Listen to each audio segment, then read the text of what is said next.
Hey, it's Paul from Bighorn Woodworks, and I am on what I believe will be my last true big infrastructure project for my in-home shop. Got this blank wall behind me. Okay. Goes that way. So that blank wall, center it up a little bit, there you go. This blank wall is going to have some lower cabinets, some upper cabinets, and a little bit of workspace on the at 36 inches. Centered around this project is going to be the shaper that I just rebuilt. If you haven't seen that video, it should be out now. I'll put a, is it this corner, that corner? I'll put a card up there. Anyway, that is going to be the main focus of this area, is a place to have that shaper. I've got, between the walls, I've got just a little over 16 foot, which means that if I place the shaper right in the center, I'll be able to take and put at least an 8-foot board on either side. That is the plan. So the first thing that I want to do is I want to give a little bit of insulation. The door to the shop is right there.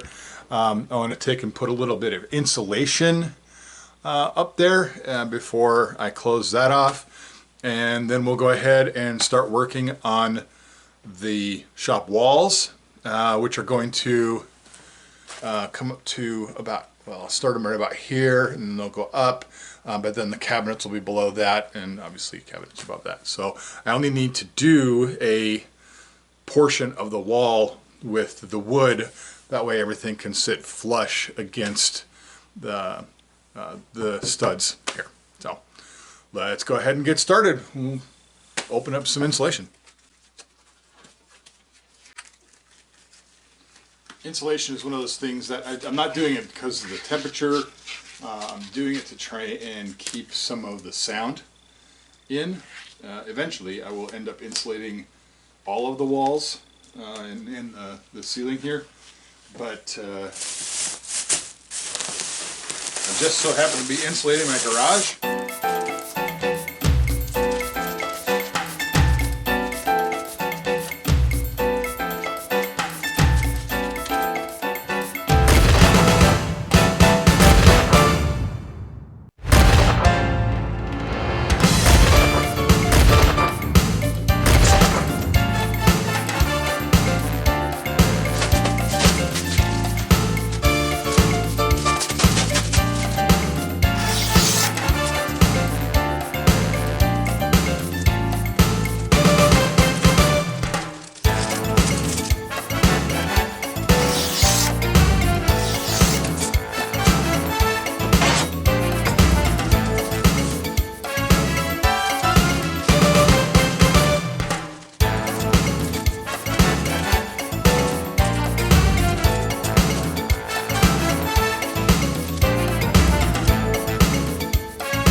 Okay, so now that that part is done, time to go ahead and put the wood for the walls. Now, the rest of the shop has got pallet wood all around the walls, and we're going to continue with that. And I'm going to, I've already separated the pallets, I've already sorted them out into their different widths. I have some basically 5-inch, some 4-inch, I've got some 3-inch here. I'm going to start out, I'm going to do that first row. Story stick to help me figure out the height. But I'm just going to go ahead and grab these, and I've done this before. It's kind of a cool process. It's fun to do, and it gets lots of compliments. Every time that I have somebody come over and look at the shop, they love the walls. So very happy with me doing this. You know, I don't do anything to finish these. I barely pull the nails out of them. The only time I ever pull a nail out is if it's like sticking out. I want that really, really rough look, and I think it looks fantastic. So you can see, like here, all I did was cut the nails. I left the heads of them sticking right in there. Doesn't really matter.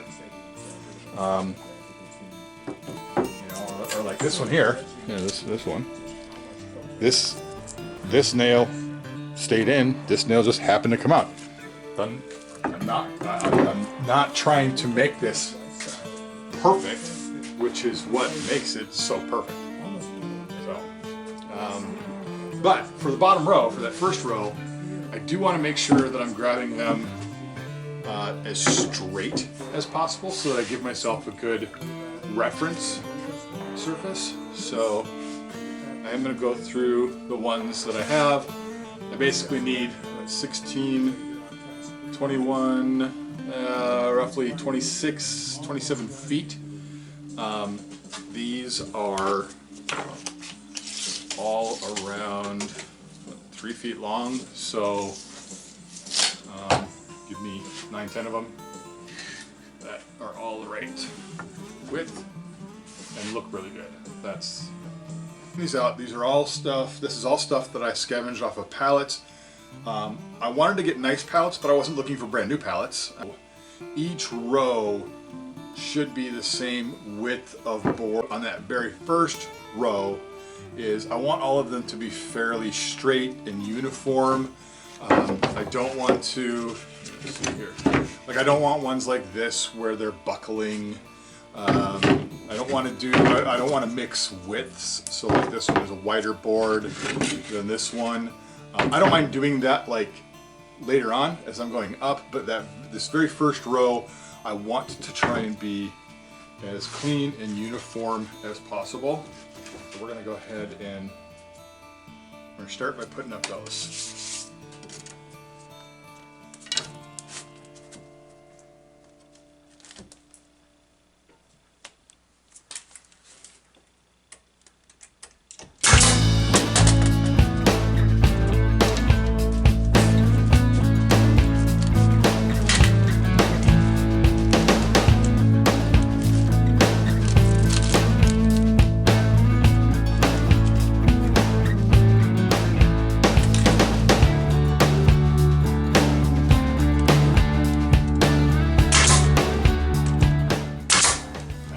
I happen to get lucky and I hit a stud right here. Sometimes I don't. Most of the time I don't care.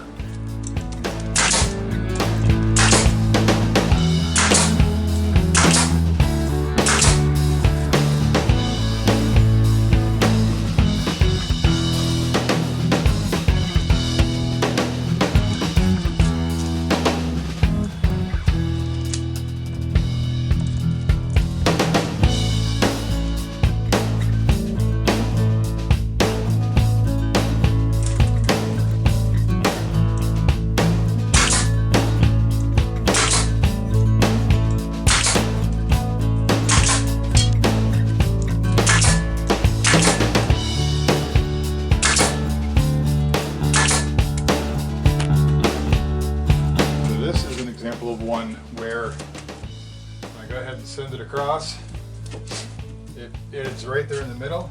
Doesn't matter to me. I don't care.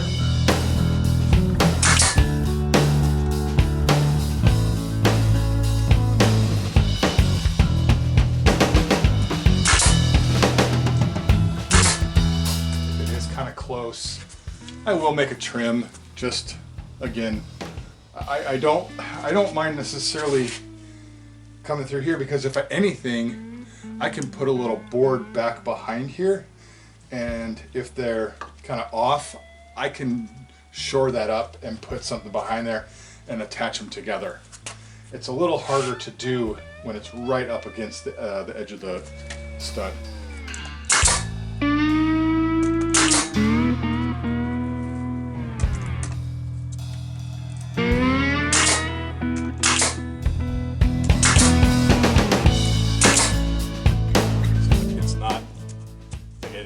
meeting up perfectly. It's not bowing, it's not flexing. If anything, I will come and, well, here, I'll show you what I would do.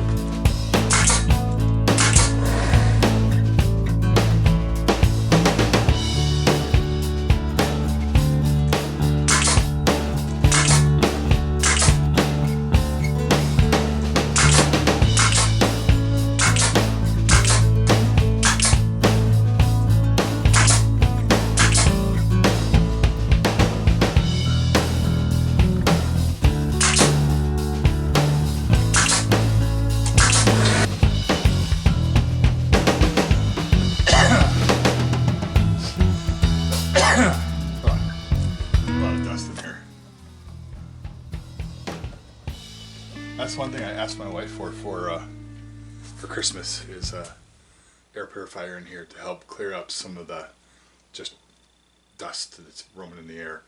I've got my dust collection, but that doesn't do anything for just the particles.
Upper cabinets will go there.